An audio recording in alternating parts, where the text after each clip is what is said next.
All right, tonight we're here with the Planning Commissioner, sorry, the Seaside Steering Committee Comprehensive Plan. This is our second steering committee meeting.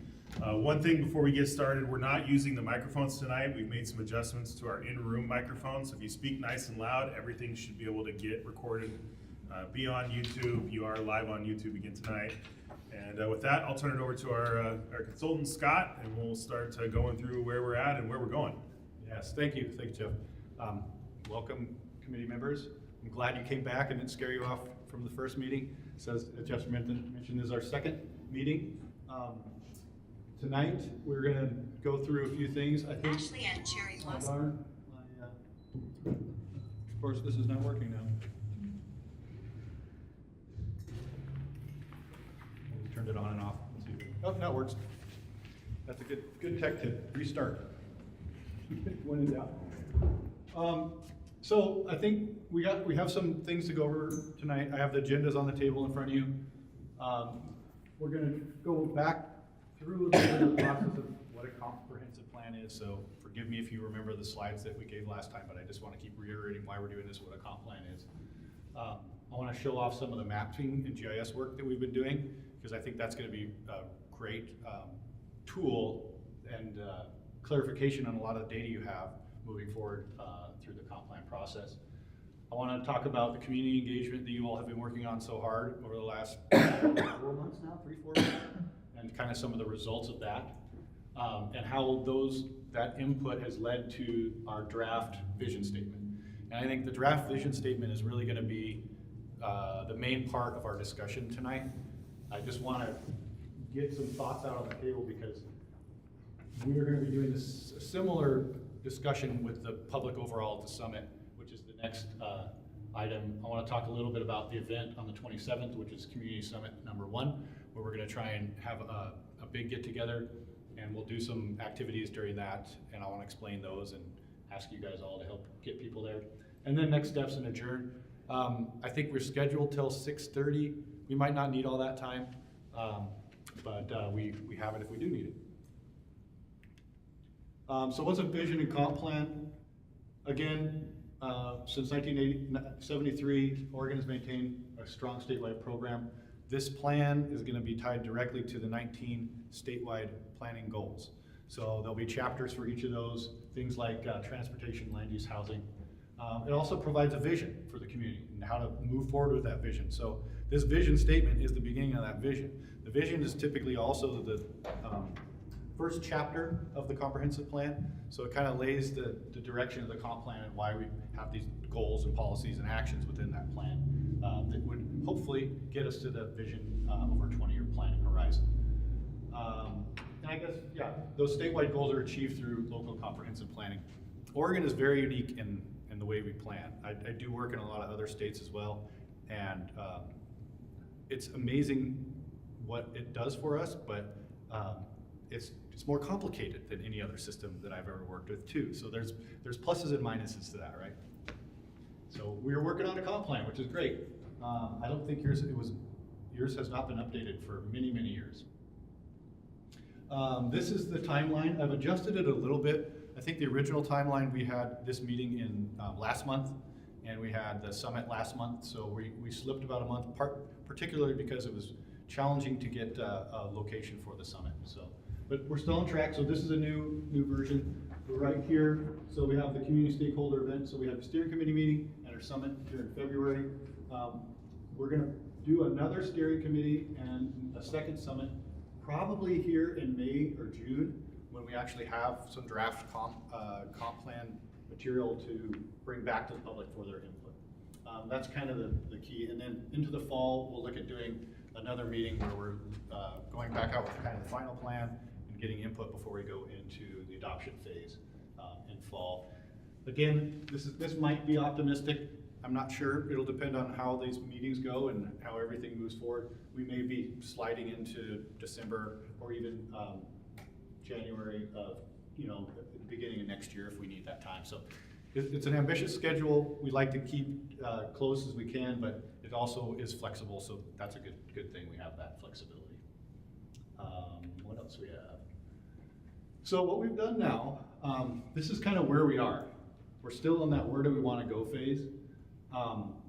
I didn't share the background report with you, but we've completed the background report. We're working with city staff on going through that. It really is just a collection of all the current plans and policies and what's there now in current conditions.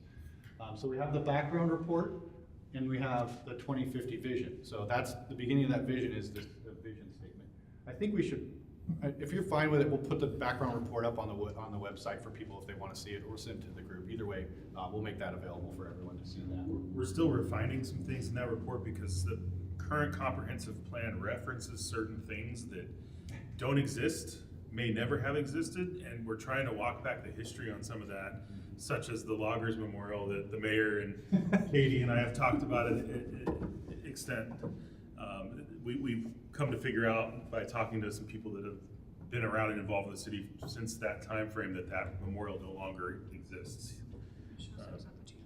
So that's why the background report's taking some time to get out, because we're trying to go through it and get things out of there. They also reference Neowana Creek, and I'm still trying to walk that back to figure out if it's a spelling error or if it really is Neowana Creek they're wanting to reference. So there's just certain things in there that have been really difficult to try to figure out. And we may end up, if we don't figure it out, we may end up just flagging those. And, you know, I think part of this whole process is removing some of those irrelevant things that exist from back then that we may not need today, and replacing them with things that maybe weren't around back then that are today. So, yeah, that background report and the vision are the beginning foundation for your comprehensive plan. After we do this, we're going to go into goals and policies. So these are the policies in the plan by chapter. There'll be things like, there'll be policies for housing, there'll be policies for transportation, there'll be policies for beaches and dunes. There'll be a whole bunch of different policies that we'll set up. The key part is we have to set those goals, because you want to have the way the plan works is you have a goal, and then the policy is kind of how you get there, and then beyond that you have an action. So that's the policy, then the action. So the action is the steps you take to get there. So that's how you make it happen. And then finally, when you have all of this done, we're able to draft the comprehensive plan. Again, it's built off the vision, background report, goals, policies, action plan. I added land use map because that's something that's going to be really key here. Is we're working on updating your zoning / future land use map. I'll show you a couple slides on some progress we've made on that to date. Of course, this is all still draft, but I feel like we're moving forward in this comp plan process. Any questions on the process at all before I move on? It's pretty straightforward. We try to kind of also align our outreach efforts with this. If you notice, this was kind of our first effort. We'll get, after this first summit, we're going to move into goals, policies, action plan. Then we'll have our second summit based on this. And then once we have a draft comp plan, then we'll go back out to the public on that. So it's kind of a three-step process that we use, and we tie it directly to our public outreach efforts. I have one question. Yes, please. How long is the survey still going to be available? Is that still up, or are we done with that piece? Great question. It's still up, and when I get to describing the summit on the 27th, basically we're going to do another one. We'll have a second survey. So there'll be an updated survey based on the summit question. So, but yes, our survey still is up. And it was actually, we probably should take that down in the next week or two before the summit. We've got several. I'm going to go over that next, the results of that survey. In terms of mapping, I mentioned this, but and I know that the city's working on getting funding and getting a geographic information systems, a GIS system up in place with data. And part of this process, I think, is going to really help fill the data gaps you have currently by not having that. And everyone will be using the same maps. Part of the problem you have now is that there's maps, this map, there's this map, and you never know which one's the latest, greatest map. So it'll be really nice to be finished with this with a map that we can all agree on as an adopted map that this is the one, the official one. So we've worked hard with your zoning map. You have a lot of zoning categories. One thing we may want to explore is collapsing some of these zoning categories or putting them in other categories. I think we actually did collapse a few of these already. So that's a lot.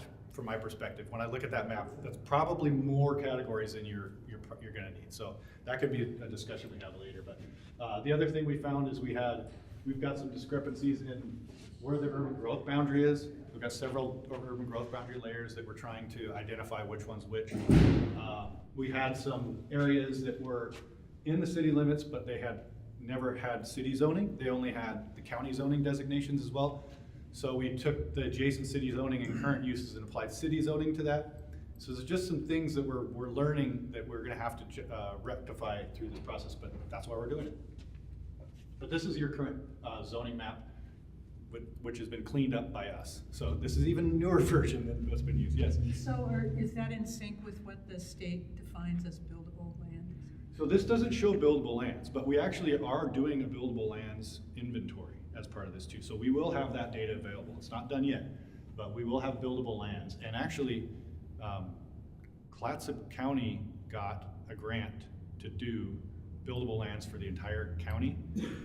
We're just one step ahead of that because we started this beforehand. So we're actually gonna be able to probably hand the county, well, and in all honesty, definition doesn't always have reality built into it. that's true. I mean, and if you do a true buildable lands inventory, you have to follow state statutes on what you can consider vacant or not. So it's different than a city could make those decisions at a city level where they want to include certain data layers, like is floodplain off limits, or is it considered buildable, or is it considered buildable at 20% of its use? So anyway, there's different ways to do that, but we are working through that. And just to be totally transparent, my firm is the one that's leading that. I'm not the project manager. There's another planner that's that I work with closely that'll be leading that effort. So it'll be nice because I can coordinate closely with him because I just have to walk down the hall to his office. So that makes it nice. What else do we have? We mapped community services. So hospitals, you have 7 schools, community college, library, fire station, police station, courthouse, and some historical sites. So that's kind of nice to have that. I wanted to show you this. This is something that we always look at because I always want to know, is this a bedroom community? Is this an employment center? You know, what is Seaside? Interestingly enough, about 19% of the people here that live in Seaside work here. So that's the smallest numbers, about 788, 800 people live and work in the city. You have almost the equal amount, 1,600 and 1,800 people. You have 1,600 people that live outside the city but come into the city for work. And you have about 1,800 people that live in the city that leave the city for their job. So it was really interesting to me that this is a really kind of good balance, I think. You know, many times if you were a bedroom community and you didn't have very many jobs, this number would be much larger. You'd have a lot of people leaving the city to go to their jobs. So you have a good mix of people that live and work, and probably because of cost of housing, frankly, is a lot of the reason why you're getting this is people are having to live. It doesn't matter if they live in the city limits, they're just find a place they can afford to live. That's just my hunch, but I found this kind of interesting to look at your kind of how you had to commute in and out of the city for jobs. Scott? Yeah. Because this draft was done in 2020, and Yeah. I don't know if it's March of 2020 or December of 2020, but will this be adjusted to the current, or are you finding that this is still accurate? We need to pull, this was the latest census numbers we had is the problem. So this is census data, I believe. Is that what we did? I should cite the source on there, but I believe this is census data that we had for this. And I don't know if we have anything more up to date, but if we do find something more up to date, I'd be happy to see if it's changed at all. I wouldn't suspect that it changed dramatically, but you might see a shift. I think the big thing I'd be curious about is whether or not there's more people living and working here because since 2020 they've moved to the coast and work virtually now. Oh yeah. Because we had a lot of people move here specifically for that reason. Yeah, no, that's very true. That happened all along the coast. And also maybe nuance out that out of Seaside for their jobs, or commuting from out of Seaside for their jobs, are they within Clatsop County still? That's a good Or are question. they further than there? And I'd have to look, but I think this is just any job, so it could be further. I mean, they could be driving down to. Because that might point to a housing Yeah, expense. that's good. good point. Yes? Do you know where we fall within, like, do you know what the average percent that lives and works in the same community is for Oregon? Well, I don't, right, not off the top of my head, but I would think if the larger the city is, the more people you're gonna have living and working within the city. And we're kind of, you're in a region, if you think about it, it's hard to, people who live here on the coast don't necessarily think about, and you can correct me if I'm wrong, but you know, if you live in Warrenton versus here, you know, versus it's just, it's kind of just, you're all living on the North Coast together. It's one big happy family. So I think you might see, it'd be interesting to look at maybe multiple cities and see how many people, or you know, a region, how many people are leaving the region for work or housing. I think you'd have a lot more people that lived and work in the region. They just happen to work in another city and live in a different city. So, but yeah, if the cities are larger, you're gonna have more of a live and work in. One other thing is that there's higher percentage here in Seaside than, as far as I know, anywhere else, at least on the North Coast, of people that just live here and don't work at all, us old folks. It's something, last I saw, it was something like 28% of the population of Seaside is over 65. That's a really good point, because if you look at, these are employment numbers, they're not population numbers. So if you add this up, your population is way bigger than that. Right. So, I mean, this is a reflection of your jobs rather than how many people are living here. More than that. Good, very good point. What else do we have? Oh, job sector, this is your job density. So not probably too much as a surprise, but where your cluster of your employments are. Number one, probably not too big a surprise because it is a tourist economy. Accommodations and food services at 41. Number two, other. And then you have construction, retail, and healthcare and social assistance as your major job sectors here in town. I thought that was kind of interesting. We actually have point data for your jobs, but I don't like to show it publicly because it's pretty specific. It actually has little dots all everywhere where there is a quote unquote job. So it's kind of interesting to look at. Yeah, exactly. Then open space, a lot of open space. We include the golf course in that, estuaries, parks, which I thought was pretty interesting, 190 acres, but 113 are the golf course. So most of your open space acres within the city limits are technically golf course. We looked at wetlands inventory. One thing you run into with wetlands inventory every time I work with it is that the local wetlands and the federal, and sometimes we even have state data, they don't always match. So we like to map both just to take a look. So you can tell the local inventory is a lighter color, and then the federal wetland inventory is the darker blue color. But wetland data is really important. When people come in to get a permit, for example, if this data shows anything on their property, they're typically required to do what's called a wetland delineation to identify where the wetland is on the property. And without mitigation through the Army Corps of Engineers, you cannot build in those wetland areas. So it is a development limiting factor for sure. Flood zones, you have, surprisingly enough, you have a lot of flood zones as well. You have, this was interesting, you have floodways. I don't always see that data. I always see the 100-year, 500-year data, but in terms of like a floodway, that was something that I found interesting that we were able to locate that data as well.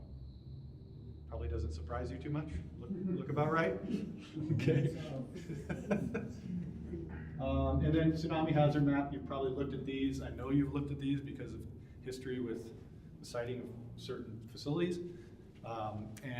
But this is also good data because we need to know where tsunami hazards are when we're planning for the future. I think that's all my maps. We have a bunch of these maps. I think I had a deck of about 25 slides because we're really trying to do a comprehensive gather and database building for you and your GIS database. But hopefully it was kind of interesting. I thought this would be great to be able to put on the project website because I'm hoping people will want to go look at these maps and learn from them because my background's geography. I'm kind of a map nerd, so if you give me a chance to make maps, I'm doing it. All right, any questions about the maps before I move on? Okay. If you would like them, we'll make them available on they already are available, I believe, on the project website. Yeah, and this presentation is available on the Seaside 2050 website, attached as part of the agenda packet for this meeting. So if you want to grab that later, you can. Or if anybody that's watching online or watching later wants to take a look, they can. I have a question on when. Yeah, please. When you get the final GIS system set up, where anybody can go in and look at it, are all these maps in layers included on that? So, I don't know what the main thing I want to be able to have is, it would be great for the public to be able to access that resource, and many cities do that, and it's not that hard once you have it built into your system. But I would like the staff to be able to have a GIS system that they can bring up and use. Oftentimes what happens is, we build the GIS systems that are online for the public, but that's actually what I typically use as staff, because I'm not a power user in GIS. I'm not gonna go open up GIS software and change layers and move things around. You just wanna be able to use it as a research tool. So I don't know if you've all been to Clatsop County's GIS. If you haven't, you could check that out. Google Clatsop County GIS, and they have an interactive map. It's pretty slick. And I mean, maybe that's something that Seaside will do in the future, is have their own online GIS mapping tool on the city's website that you can click to. It's just really handy, especially as a planner, because we get a lot of questions from property owners, realtors, developers about what can I do on my property. And if you have, if people can zoom to their property and find out what it's zoned, find out if there's any wetlands there, you know, it helps a lot with due diligence, and it saves a lot of city staff time to be able to put a tool like that out there for people to use. So hopefully it will be an interactive tool. Community engagement. So the question about the survey, yeah, the survey's been up for a while now. I think it's been quite successful. I think we're gonna leave it up for probably until the summit happens, and then we'll switch to an updated survey.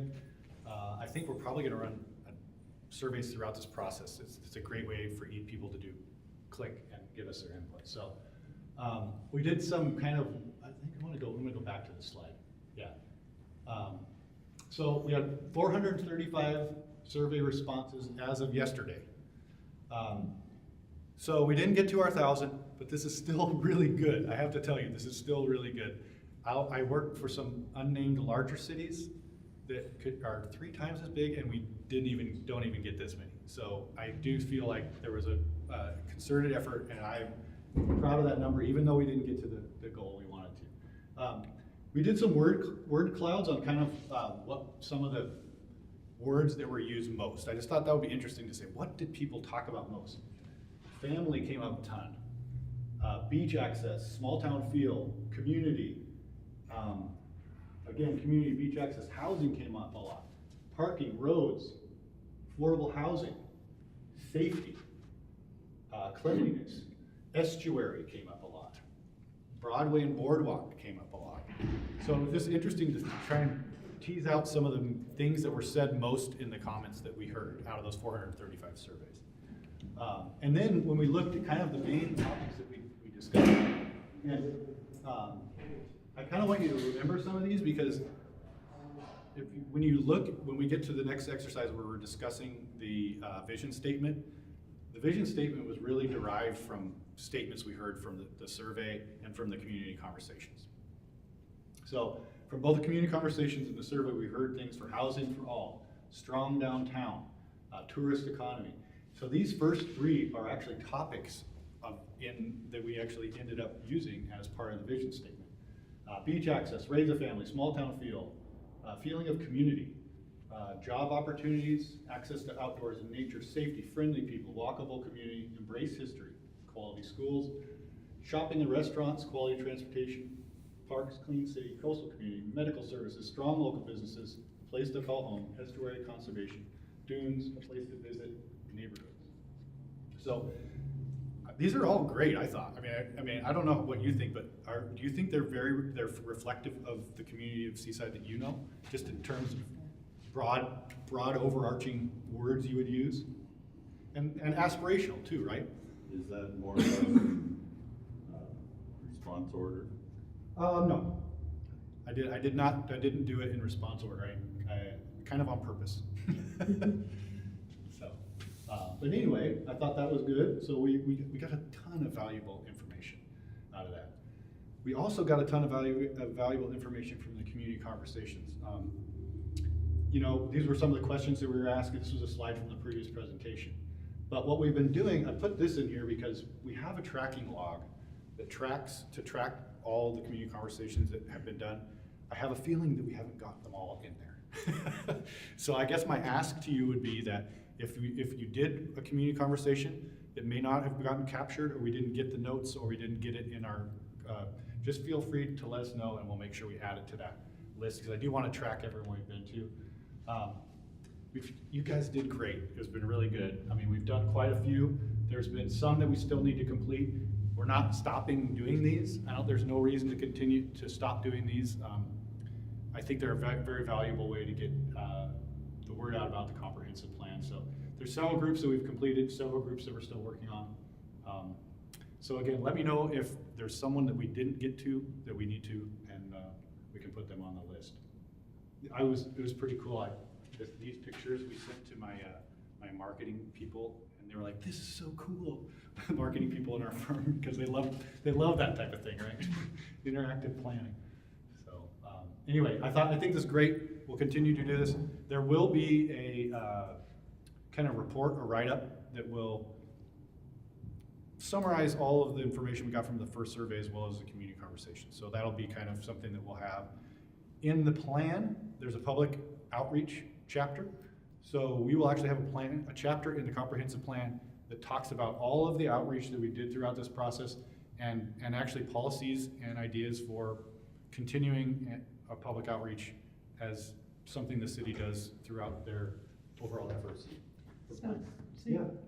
I'm scheduled to give a talk at the Seaside Kiwanis Awesome. Club meeting, and add that to the list. I Okay. haven't done it yet, it's coming up. Perfect. Yep, we will add that to the list. So, good list, good effort. I think we've got a lot of good information, is the short story. All right.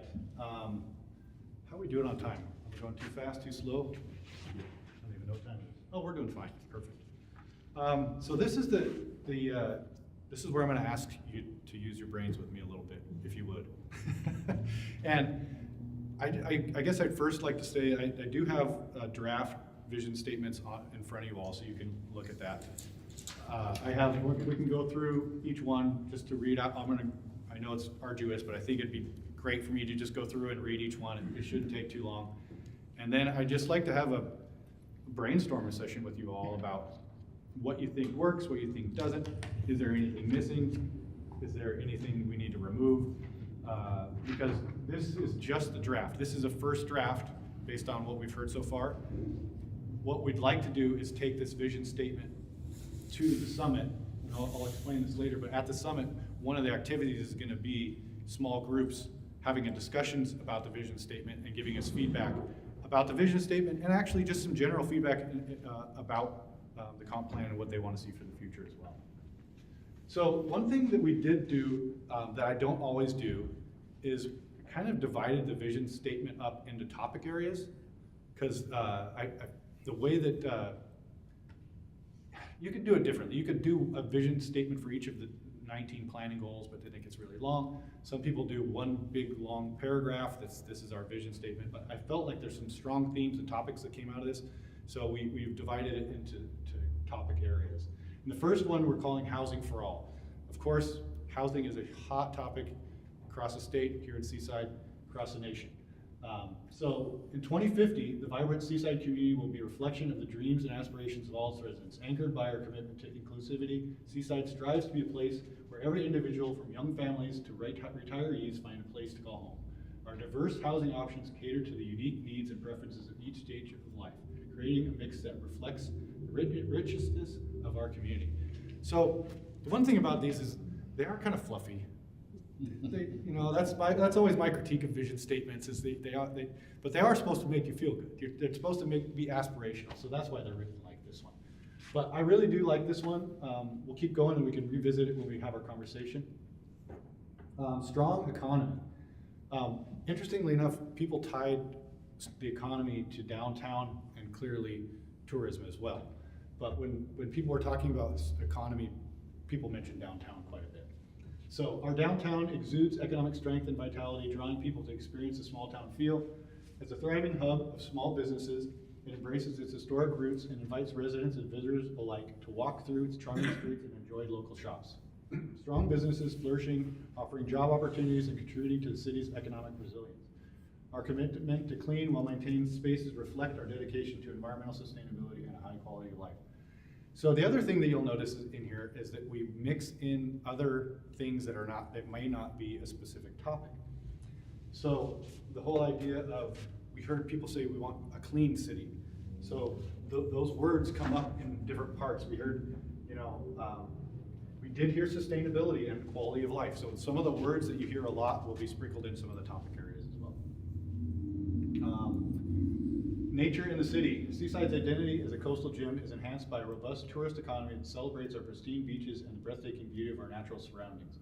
We envision a community that not only offers unparalleled beach access, but also safeguards our estuaries, dunes, and outdoor spaces, ensuring the preservation for generations to come.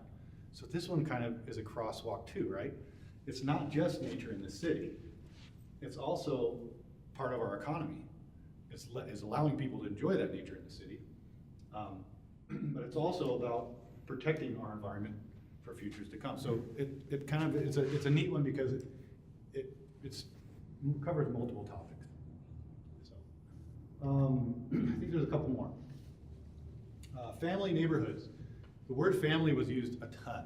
I mean, really a lot more, and that surprised me. And neighborhoods too. So Seaside is more than a destination, it's a place to raise a family, providing a nurturing environment with quality schools and abundance of parks for children to explore and play. Tight-knit neighborhoods create a feeling of safety and community, and friendly faces are always ready to welcome newcomers. So I thought neighborhoods was important, and I think that people actually recognize that there are distinct neighborhoods, and wanting to make sure that we invest in those. My one critique might be it's a little bit focused towards kids, so it might be interesting on this one to maybe think about how we mix in some of that language that was in the very Housing for All, where we talked about stages of life, not just kids. That was kind of my critique of this one, but just a thought. We can come back to that. And then transportation made easy. Walkability came up a ton. People love to walk and bike. Again here, Seaside is a walkable community that encourages exploration and connections where residents can easily access outdoor spaces and nature on foot or by bike. This accessibility extends beyond leisure with quality transportation options, ensuring convenient commutes and connectivity. So I thought this one was good, just to seed a few thoughts. I thought we might be able to bring in some specifics, like maybe Broadway or the Promenade here. I don't know, maybe, more specific to Seaside on this one for transportation made easy. And then this one's kind of general, but and we can discuss why it's here, but it's kind of just like aspirational in terms of where we want to be and why we want to have a positive future. Seaside is a place to both live and visit, beckoning with its unique charm and endless possibilities. And in 2050, Seaside is not just a location, but a lifestyle, community, and a promise for a brighter future. So this one actually, I was thinking, I put it last, but at first I had it at the very first one because it's kind of an overarching statement about this positive direction the city wants to move in the future. So it could be at the front or the back, but also just wanted, when we talk about this one, do you feel like it's too broad? Is it too general? Is it something we want to include or not? So I guess I'd just like to have a conversation on your thoughts. Is there one you want to start with? We can start from the front, or just we can go to anyone that anyone would like to start with, but did any of them strike you a certain way or make you feel like you would adjust them in some way? Please. And nature in the city, and we all agree, this is why we all are here, because there is so much to, you just want to hug everything. It's so beautiful. But I think we need to point out how forward-thinking Seaside is to the handicapped community. We've got the Davis chair. We've got Moby mats. The accessibility for everybody, that is we're all inclusive Yeah. for everybody. We don't have limits. We have access to everything, everywhere, all the time. Including our newly renovated 101 ODOT and, you know, the great crosswalks and everything like that. Yeah. But I think we need to toot that horn a little bit more. Okay. That we're not just for families coming out on a weekend, you know, and then going home. You know, stay Okay. here and go roll down the Moby mat and enjoy the sunset with the rest of us. That's awesome. So some sort of accessibility discussion Yeah. in the I nation. think so. I mean, that's my 2 cents. I 100% agree with her, with Robin, but I also, the dunes are kind of a touchy subject locally, like to where if we just go with this piece of it, I don't think that speaks for a lot of the issues we're having with regulations that are coming towards us. So, Okay. I mean, like, I know you said it's kind of fluff, and I agree, although actually I really like everything you say, but the dunes just, What you're saying is, if we could get rid of the dunes. Yep, then people won't expect them when they're not here. yeah, yes, Spencer.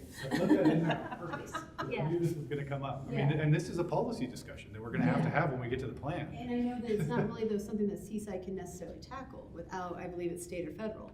But I feel like there'll be a lot of pushback from local businesses and people that, you know, have property on the prom or wherever, regarding if we have dunes in that, just as a safeguard for estuaries, dunes, and outdoor spaces. I know there's a lot of people that are concerned with what actually is protecting, what would be there. The fact that the dunes probably wouldn't be as high if we didn't have that jetty in Hammond, so.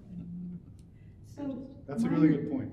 Yeah, go ahead, please. My understanding about the dunes is that the laws changed about 20 or 30 years ago with the state, because it is a state park and a state highway after, I think, 15 feet.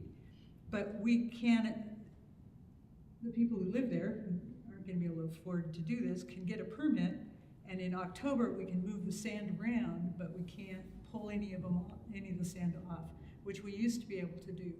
So that's a constraint that makes the dunes an ongoing issue, because, you know, they're just gonna blow back. Yep.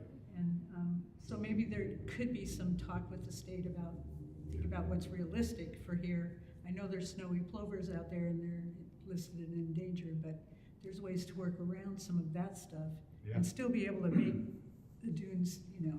So, Because there's 2 more rows of dunes between the boardwalk and the ocean than when we moved here, wow. you know. Well, I don't wanna get too deep into the yeah, details with this, but I do know that, I don't I do know expect that. an answer. Jeff, he's. Yeah, I don't. Here, I come don't in and see me, I'll explain everything that's going on, including that I've been trying to sell our sand to San Diego, but the state won't let us. Really? Well, they're welcome to it. My only thought on this is, we also have some great trails, so is there a way to incorporate trails? Maybe in, this one? Transportation? So maybe add some talk about, Yeah. or, but Yeah, it's I like, guess the other part's preservation, we don't typically think about preserving trails, but I do think the trails, I think of it less as transportation and more as recreation, and recreation going back to the nature. But- okay. I do too. I think it would be also good to talk about the history, like the Gilbert building is there's a lot of historic buildings in Seaside, and there's just a lot of history, which I don't. That might be a new category. Historic preservation. I think there probably needs to be a new category, because it's Yeah. not mentioned in here, and there is a significant history here, and push towards history here with many of the Well, and residents. in the past plans identified historical sites and historical things that you would want to preserve or continue with. So, and that would be a way to have the vision statement lead to those in the plan, so.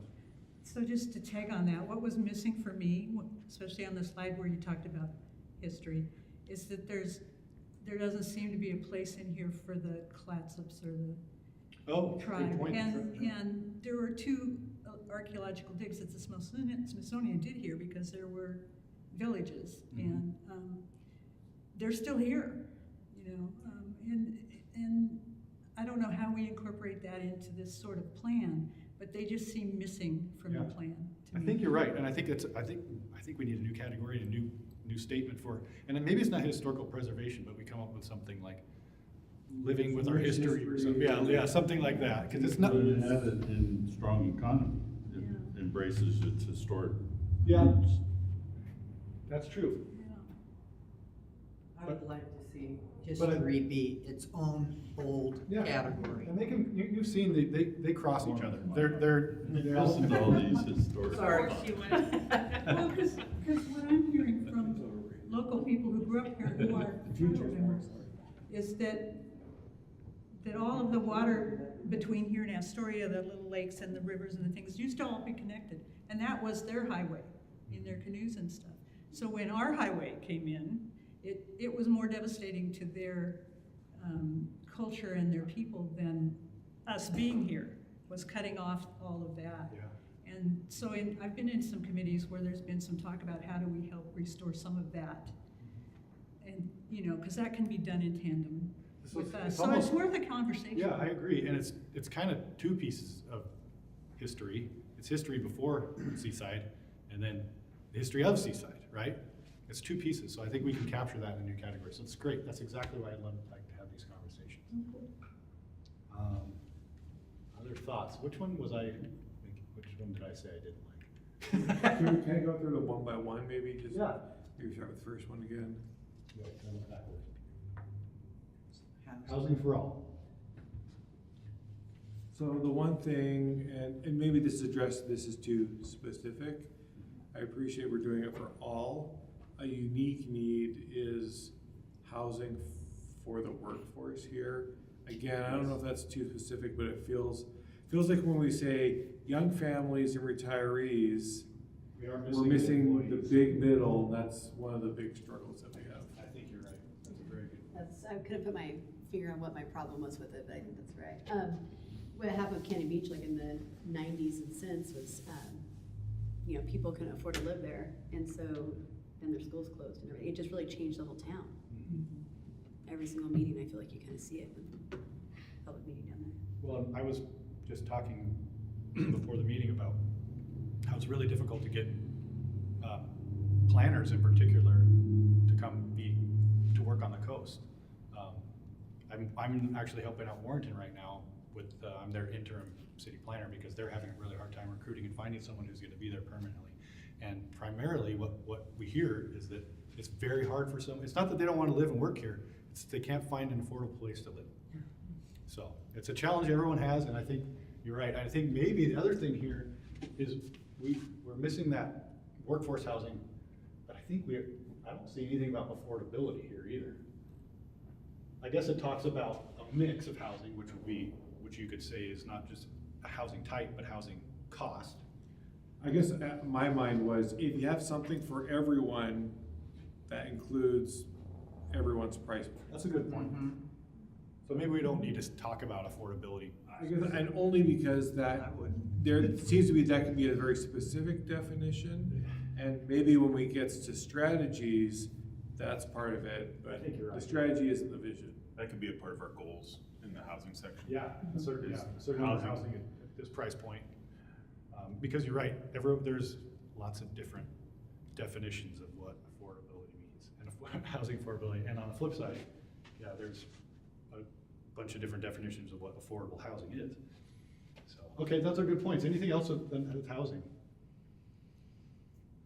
I like the stage of life because it kind of talks about that life cycle. I have a really cool graphic I use. Kind of shows, you know, when you're young and then you might have a family and you might want this type of housing, and then you're empty nesters and, you know, you're thinking maybe I don't need this large of a house. You know, I've got kids in high school and my wife and I are like, what do we do? And there's just two of us in this house and we don't really need this big of a house. So it is a life cycle.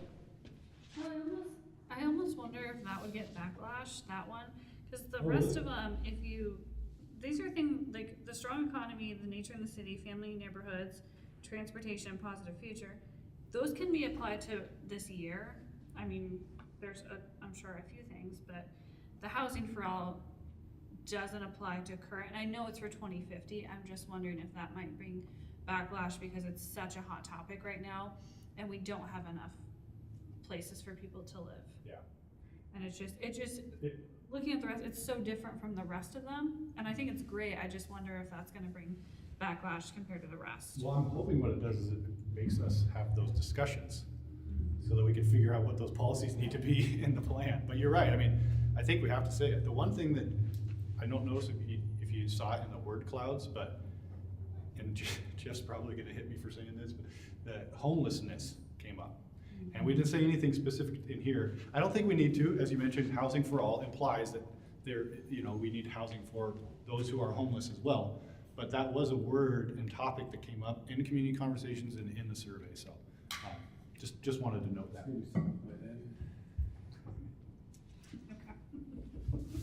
Well, the way this is written, it's something we need to strive to in our goals, and Seaside's got a lot going on in housing right now that is actually coming to fruition, so the goals of keeping those types of projects alive are what's gonna be important, and keep pushing towards more projects like them.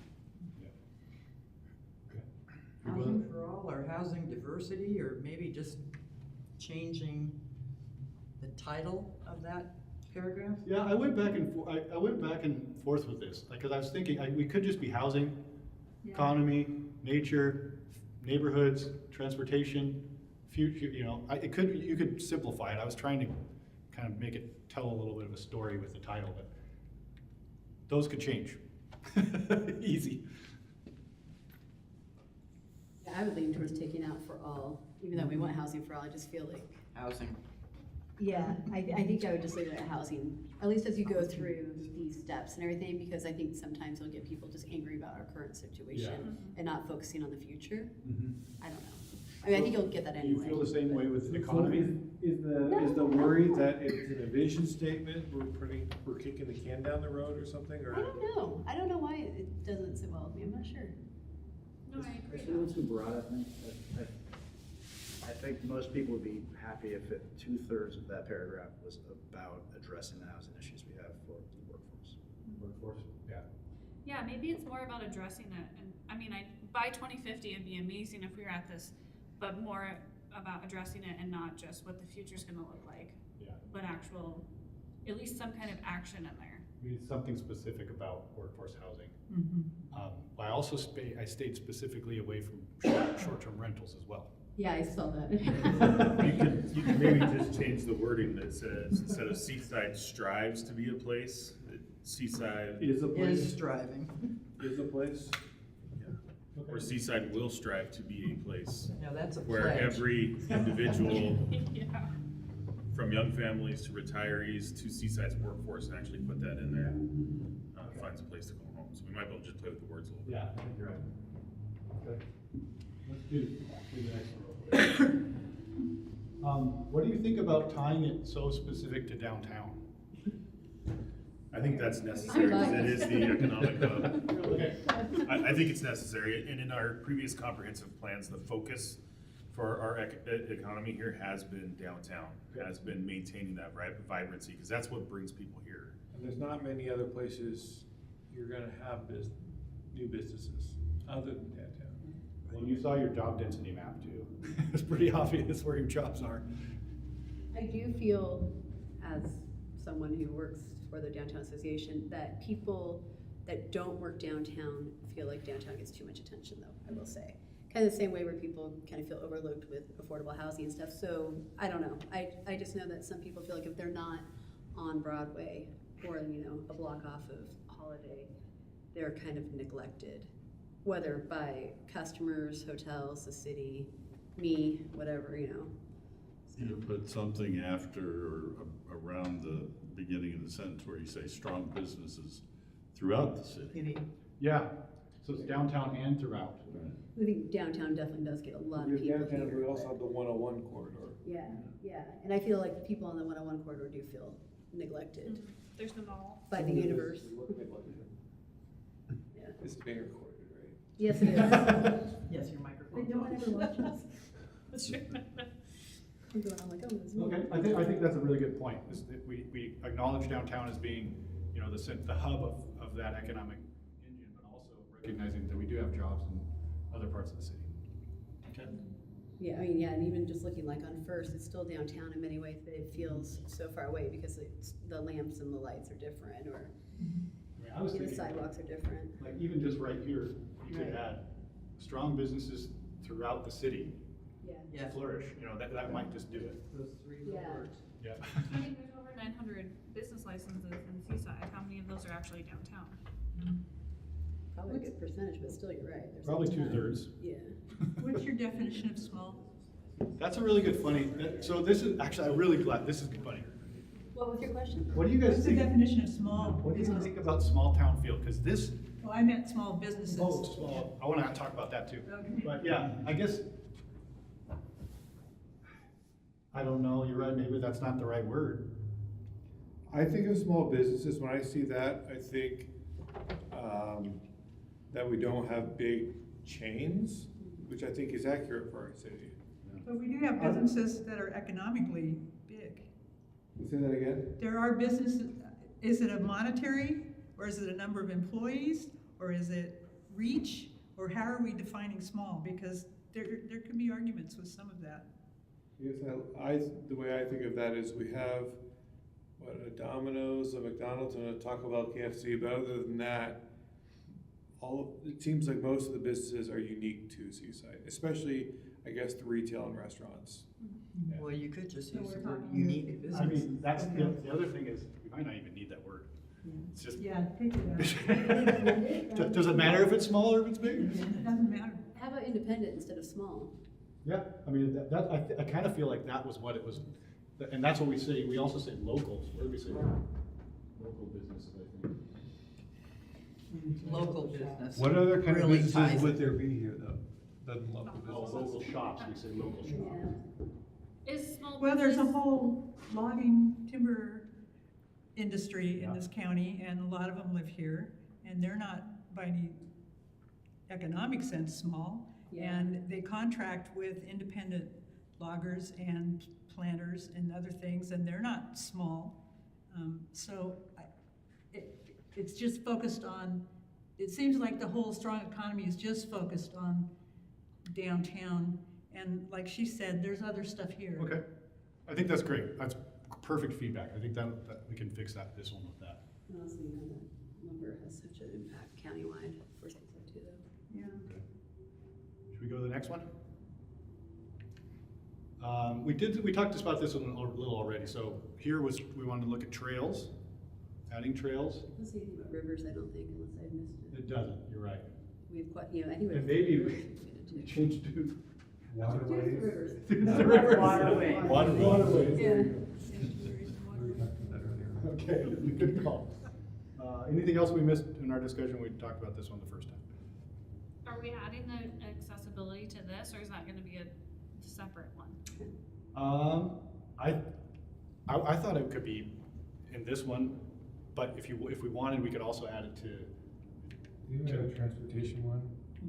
where'd it go? Oh yeah, to the transportation. After. So we could do it, I think it applies to both, frankly.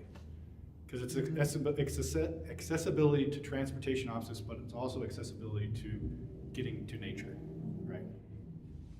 Well, if you use the word in accessibility in the nature as well, people are gonna read that paragraph, nature in the city.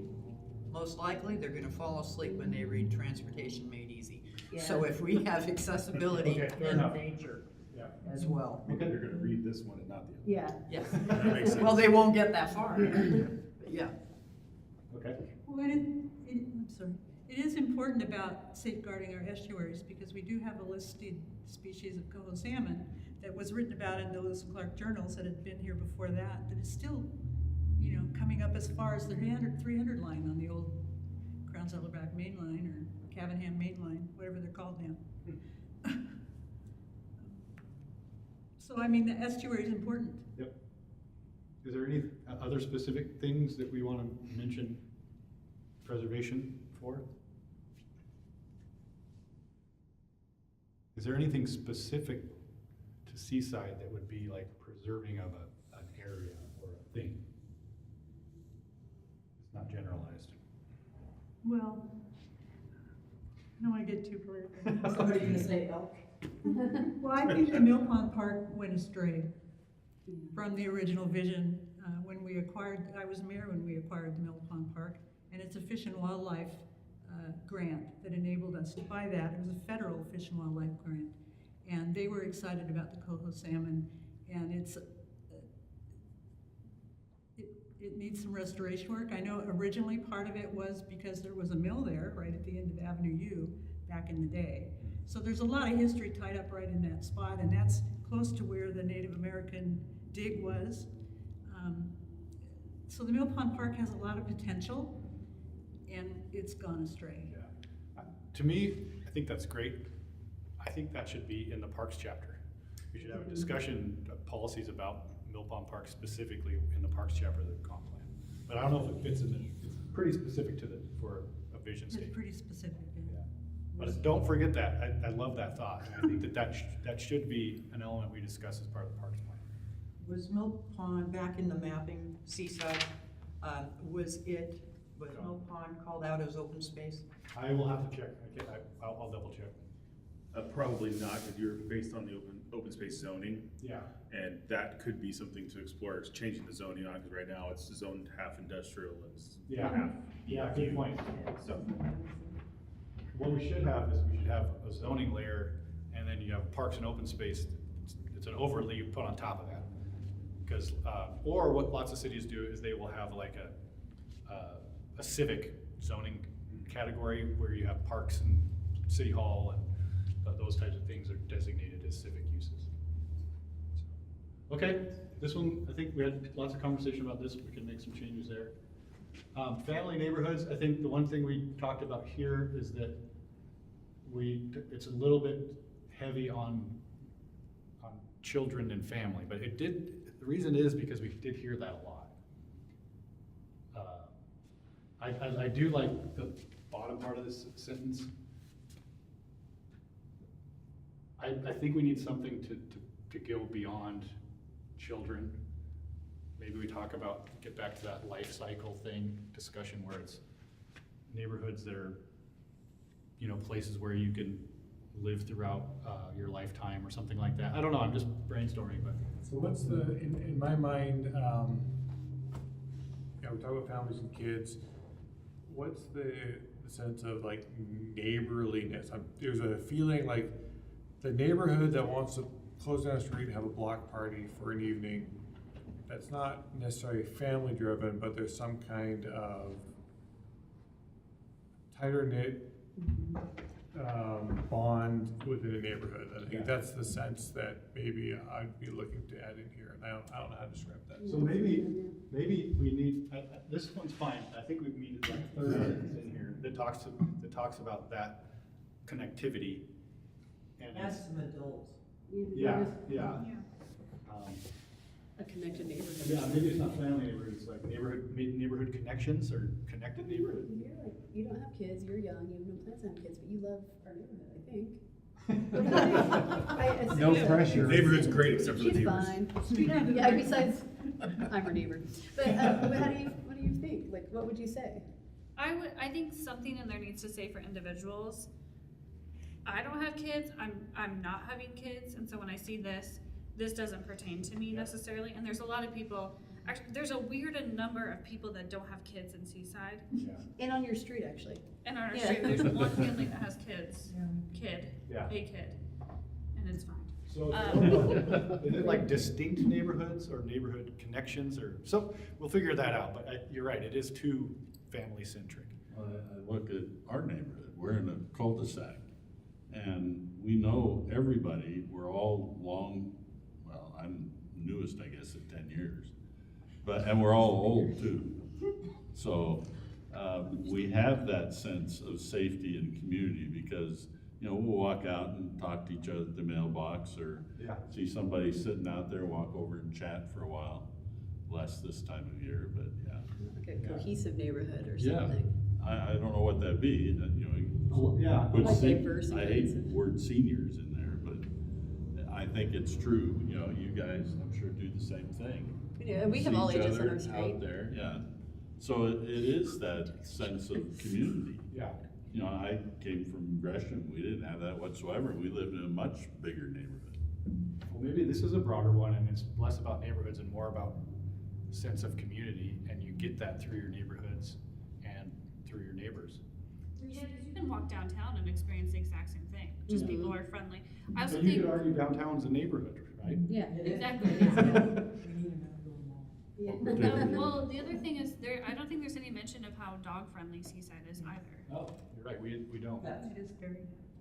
So there's Okay. also another. Walker cat. Really? I haven't walked it down to your house. That's not but, embarrassing for She you? doesn't. You get over it. I'll keep my dog inside, she doesn't need to know. What do you think? There's kind of another community that we have in my specific neighborhood where, you know, 2.5 block, we're on Edgewood, out from the beach between S&T. And there's an extraordinary number of vacation rentals within 100 feet of our property, more than there should be, I'm just saying. But the people who own those houses, some of them are generational owning the houses, and the reason why they're renting them out is to hold on to them because our property tax is so high, and you know, and all of that sort of things that connect with it. But it's also a community unto its own, even though they're renting the house out, they're friends of theirs. And so it's kind of a weird little community that we're developing because a lot of them are repeating. The house right next door to us is an Airbnb, and we don't know who's coming and going, but they're very quiet, and they come one night, they come at night and they're gone by 10 the next morning. That's no part of the neighborhood, but it's a big fundraiser for the guy who owns the house. So neighborhood is an interesting conversation to have west of the highway, because there's a whole lot of rentals of various kinds there. So there are ways to have, I'm not that far from Steve, but he's far enough back that there's not the vacation rentals that we have on our street. So there's a way to still have a neighborhood, but I don't know how you define it in a vision statement. Almost like unique neighborhoods. Yeah. You mean you have unique And is neighborhoods? it important to include that? Because how are we servicing them with visioning? Yeah. I don't know. Okay. Well, what we'll do is I'll work on a new version and we'll see what the public says at the next meeting. How's that sound? And vacation rentals is the top, is And that kind will of a come up. touchy It subject, so is. maybe we don't want to go there. Well, I mean, we're gonna have to. It's all gonna come out. We're gonna have to tackle all of that controversial stuff. Okay, let's move on real quick. Transportation made easy.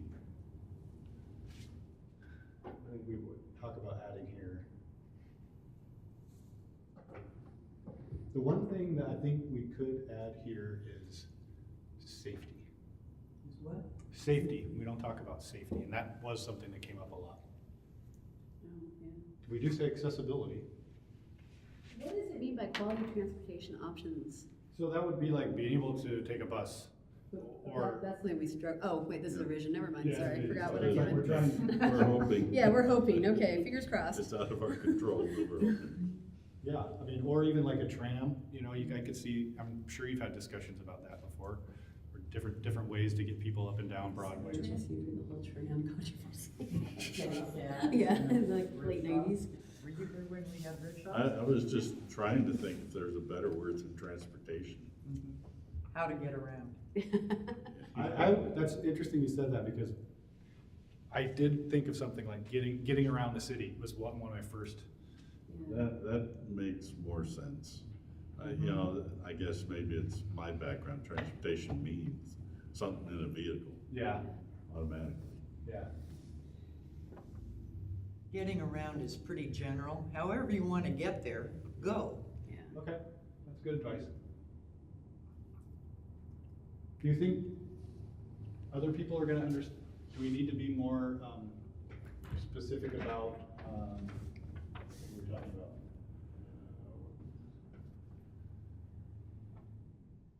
Options, transportation options, do we need to say like this, this, and this, or you think it's okay? Or choices? Transportation options. Yeah. You really don't have. The problem transportation with options. Seaside is, I think That's it's why I just said I think always it's gonna choices have would an be better. issue with, you know, anything but a car. And we've gone backwards more recently. We had the streetcar and we had, you know, a more reliable bus system, but I feel like if we go into the, summit with transportation, we're gonna have a lot of people just hung up on that, not moving forward. I mean, I know what we're doing, I still kind of like was instantly, well, transportation, because we've had so many issues, like almost scandalous with, the transportation system around here. Well, the executive director robbed them and left with a bunch of money, yeah. Yeah, so and it's there's been a been issues problem. since too, and so people just Yeah. kind of keep on thinking, I think it has a bad connotation now, I think. Yeah. I would encourage you to leave some sort of transportation discussion here, because there's gonna be a transportation chapter in the comprehensive plan. There's no denying that land use and transportation are connected like this. I mean, they really are, and it's always the chicken or the egg, right? Does a road come in first, or does a development come in first? So I think we do need to discuss it. Well, and it's actually, throughout the county, the bus is a good system for how students get to the college. Yeah. Okay. And just a note, particularly for the future, larger cities, whether it's Seattle or Portland, they are really trying to omit as many cars as possible and really promote pedestrian and bicycle, e-bike, whatever, as transportation options. Yeah. You know, I see transportation means easy, and I'm thinking, what time is the bus coming and where am I supposed to be? I'm not thinking bicycle or Yeah. ped first thing, I'm thinking bus. And we also need to remember, and when we go into the summit, remember that these vision statements are what we want to see Seaside be in 2050, not what they are today. Yeah. And so the whole point of this is to show us where we want to be and then set goals to get us there. Yeah. Thank you. Okay, well, that's really good feedback. I think we can, yeah, yeah. One more? No, on that one,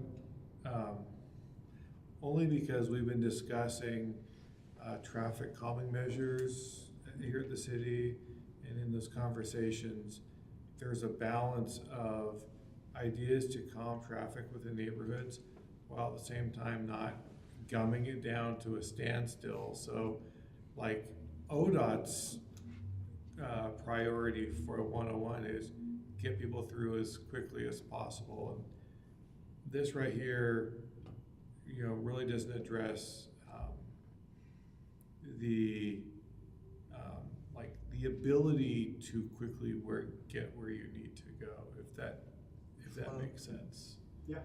This is really just walking and biking. Now, are we saying we're gonna be a no automobile community? Or if we are, is it gonna be planned and built right for efficient use or something like that? Maybe we explicitly list all the transportation options here.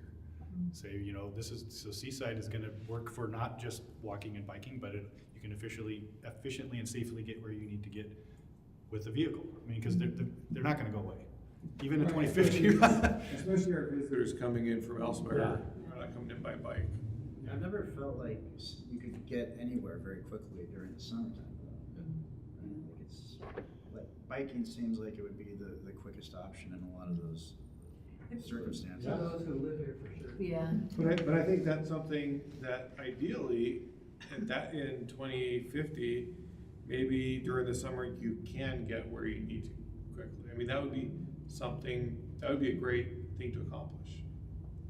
Is not that feeling of being stuck. Well, There's some pretty crazy ideas out there about how transportation is going to change in the future.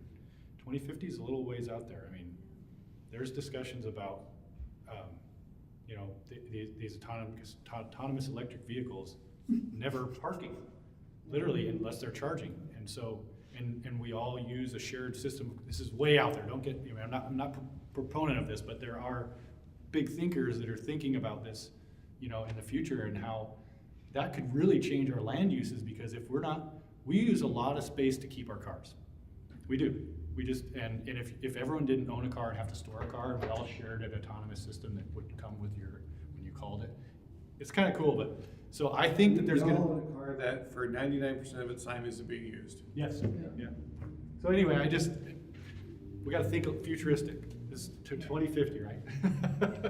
So anyway, I don't want to get us too off track. But the other safety issue in talking about the highway and Yeah. transportation stuff is as soon as there's anything plugged, people are dashing into the neighborhoods Oh, for to get around it, but they're not understanding, especially on my street, that it's a dead-end street, so they're zooming up past everyone, getting stuck, zooming back and zooming over, zooming back.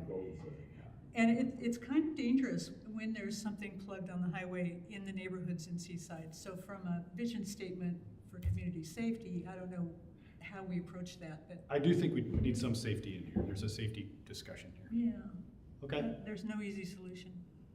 Our last one, a positive future. So this is very general, doesn't really have a topic. I don't know, I was thinking we could lead with it or finish with it or not use it at all. Any thoughts, strong? This is the cynical side of me. What is the promise for a brighter future? Yeah, I mean, I kind of feel like, I think, well, I just don't know what that means. yeah, I don't either. Endless, But that's what you say. endless possibilities is kind of big as well. Yeah, I mean, it is.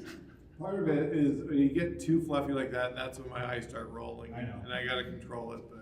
I hear you. I think you hit it on the head right there. Just take off a promise and just put endless possibilities for a brighter future. Okay. There you go. It's kind of cool. It's kind of That works. overarching statement. One final, one sentence statement, I think is fine. Okay. I think it'd be fine with just better lifestyle and community, but Okay. the other adjustments are great too. Well, you want to use the word future in there to let everybody, we're still growing, Yeah. you know, and we'd like to include you in that. Okay, so this is okay. We're gonna keep it. Just a little wordsmithing, I think. All right. Oh, thank you. You actually helped me out. No, you helped the city out, not me. So no, this is great. I really appreciate that. So what I'll do is oh, go ahead. No, go ahead. I was just gonna say, what I'm gonna do is we'll do another round of edits on this. Obviously, you won't be able to see it until you get to the summit and everyone else gets to see it, but I think this really helps refine taking these to the public, and that's exactly what this committee does, is we go over things before we take them to the public and test them out with the general public. So thank you for your help on that. I think we have one more agenda item or two. So the summit, the 27th, right, at 6? And it's gonna be at the convention center. Anything else about the venue that we need to announce? We don't know the room yet. Okay. We're still in the planning phases of that. They do have space for us. Our Okay. convention center is extraordinarily booked this time of year. Yes, we found that out. Which is good, but it's made it difficult for us to get in there. And we're also working on some kind of a snack menu type deal that we're gonna try to provide as well. Sweet, bring people in. So it's a really basic agenda. We'll have everyone come in. I will give a presentation. We're gonna have people at round tables because we want them in small groups, so it's not gonna be like theater seating or anything like that. It'll be probably groups of 8 around round tables. I'll give a presentation. Then we're gonna do some instant polling questions, and then I'm gonna have a group discussion and a report back. So we're gonna use this tool that I have not used before, but Jeff saw it at the planning conference last year and pointed me to it. I used to use a software called Turning Point, but this was back in like before everyone had smartphones, and there were like little garage door clicker things to vote. These days, everyone has a smartphone, and what you do is we'll have QR codes at the tables around the meetings, and then you don't have to download an app. It's just a web page, which is nice. So I was really concerned about, most people don't want to download an app, but if the QR code takes them to a website, it's a different story. So this is some software called Slido that will allow us to do some instant polling questions. I think we're probably gonna ask 10 to 12 questions.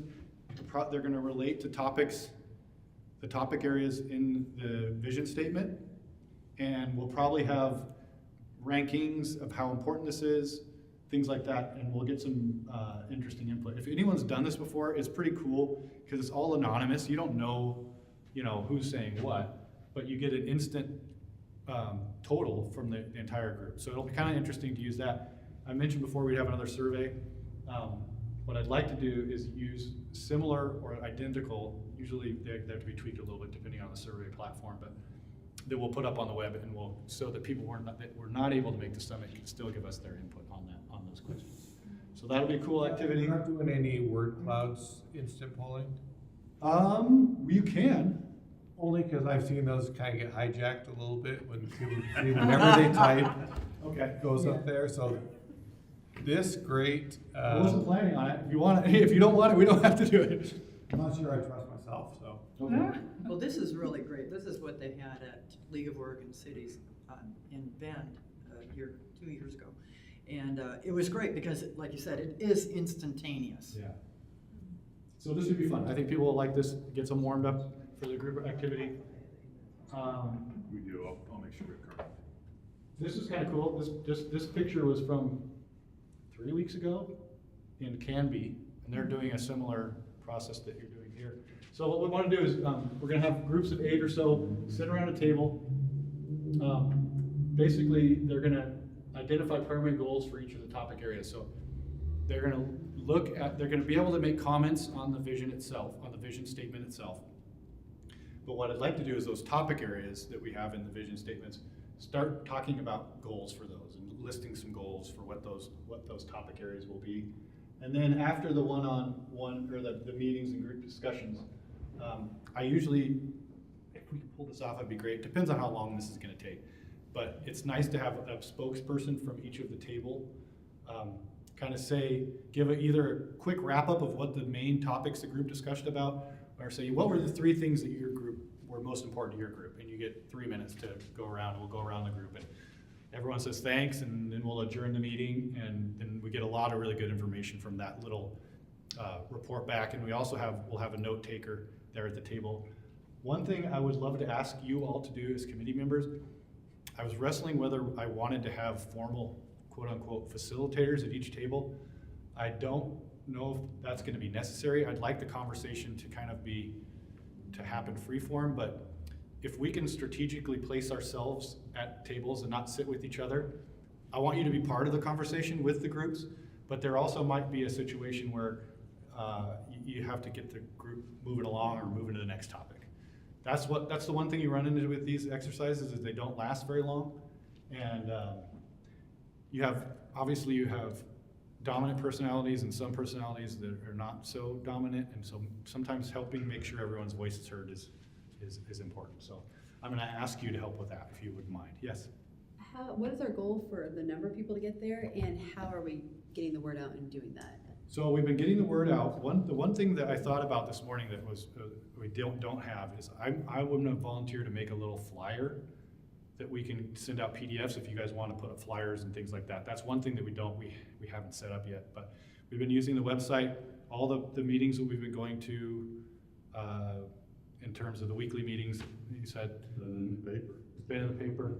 Josh started pushing it out on our social media. That's what that's what I was kind of thinking. I'm thinking maybe you, because you're way better at that than me, maybe if you make something that has more of a video component to it that moves. I don't know why. I'm so ignorant to this stuff, but like I could see now what's kind of working by dumb luck for us and what's not for the STDA. But she's really good at that. If she maybe makes something and then I'll just put it out on STDA and you put it on Chamber. That would be great. That would be really awesome. You could I throw, think if you mark it, there's food gonna be there. Yeah, I mean if you gotta figure out the food though. We got to confirm that first. Has Could you anyone made throw a it a note in the- Facebook event? I'm sorry. I'm sorry, go ahead. Has anyone made this a Facebook event? Like has the city posted or Visitors Bureau posted? Because I can make it a Facebook event at the chamber and SDA can do it. I would say, why don't we work with Josh, we set up as a city event, and then you guys can help share it. Yeah. In fact, do you wanna just, since you're in the same building? Yeah. Yeah. That's your job.